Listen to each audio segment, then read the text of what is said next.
Salut! Aujourd'hui, j'aimerais t'expliquer comment peindre la peau noire. Je ne vais pas te parler de la technique ou de la méthode à suivre pour peindre car je l'ai déjà fait dans plusieurs vidéos. Mais je vais surtout te parler des différentes teintes sur la peau et quelles couleurs utiliser pour les différents types de peau. Aujourd'hui, je me concentre sur Noma Zizi, une jeune fille qui fait de très belles photos sur Instagram. Bref, je t'explique.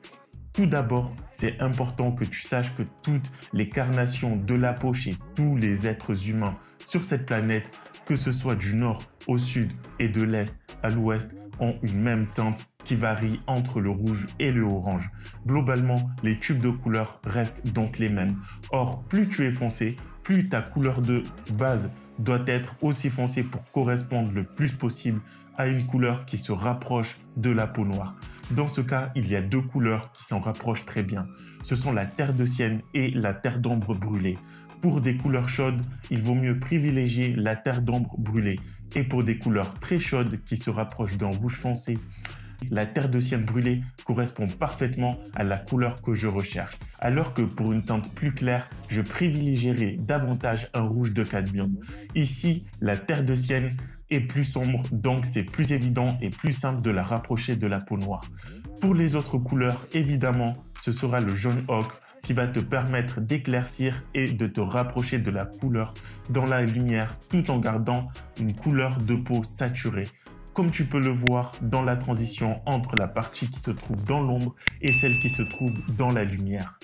Pour les lumières, je choisis le blanc qui sert à éclaircir et le jaune de cadmium qui est généralement posé sur les lumières fortes du corps. Plus tu te rapproches de la lumière et plus ta teinte s'éclaircit vers le jaune et va donner l'apparence d'une lumière éclatante, alors que le blanc, lui, éclaircit pour saturer.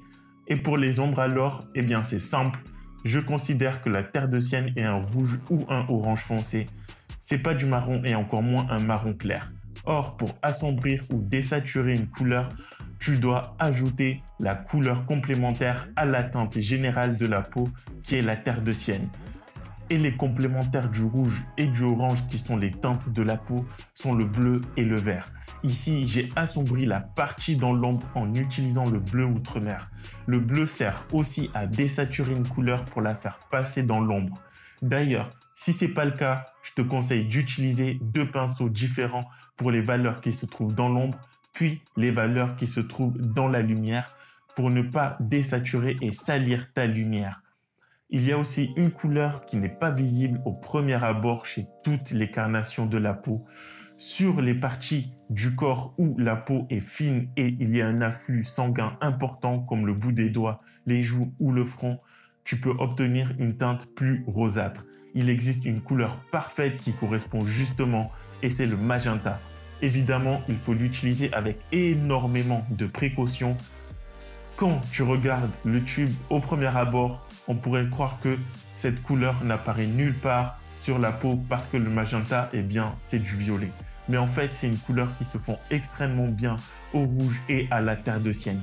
Je vais donc l'utiliser dans les parties qui se trouvent dans la lumière et dans l'ombre et sur les parties du corps où la peau est fine, sur le coude, les bras, sur les mains et également, je vais le faire circuler sur sa cuisse et aussi sur sa joue. Le fait de faire circuler la couleur permet de contribuer à unifier une peinture entière. C'est donc important de la faire circuler sur toute la toile pour ne séparer aucun élément du reste de la peinture. C'est pour ça qu'avant de peindre les vêtements, tu peux voir que j'ajoute une couche de terre de sienne comme première passe. Comme c'est la couleur générale de ma peinture et également celle de la peau, cette couche me permet d'intégrer le vêtement à ma peinture.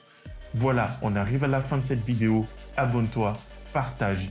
Excellente journée à toi. Ciao.